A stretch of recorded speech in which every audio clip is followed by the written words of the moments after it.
দেখেন ওই যে কত বড় কাঁচার ভাঙতেছে।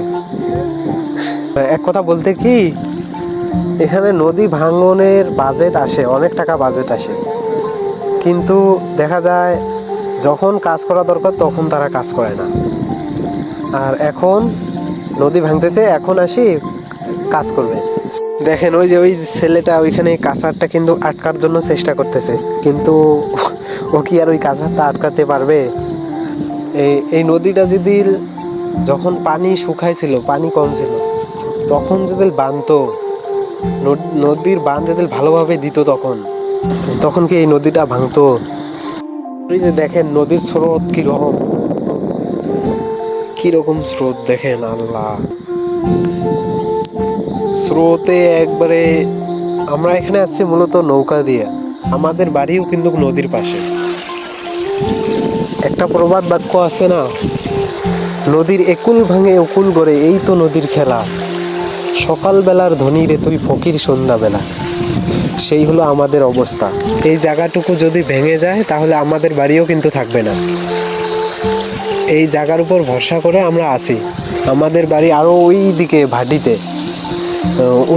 উজান দিক যদি ভাঙে তাহলে তো ভাটি দিক আর থাকবে না। দুধকুমার নদী ভাঙন, নতুন সুইচ গেট এবং বড় বড় কাঁচার ভাঙতেছে।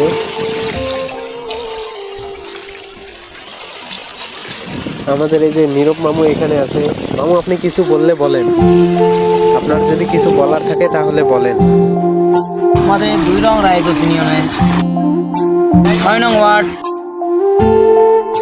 নদী যেভাবে ভাঙতেছে, আমরা মনে করি যে আমাদের এমপি মহোদয় যে আছেন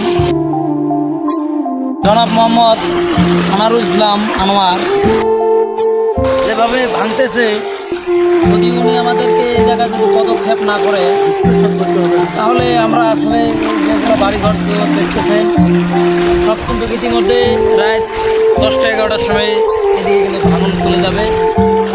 আরও ওইদিকে কিছু বাড়ি আছে, অনেক বাড়িঘর আছে। যদি আমাদের এমপি মহোদয় যদি এখানে যদি উনি সাপোর্ট না করে তাহলে আমাদের এই জায়গায় অনেক দুঃখজনক একটু। যেটাই হোক, আমার ভাষা আসতেছে না, মনে হয় না আমাদের বাড়িঘর দুয়ার থাকবে। তো আমরা এমপি মহোদয়কে এখানে আসার জন্য বিশেষভাবে বলা হলো, উনি যদি এখানে এসে যদি দেখে তাহলে আমাদের জন্য, গরিব মানুষের জন্য উপকার হবে। আমরা আর কি বলবো, এই বলে আমার কথা শেষ।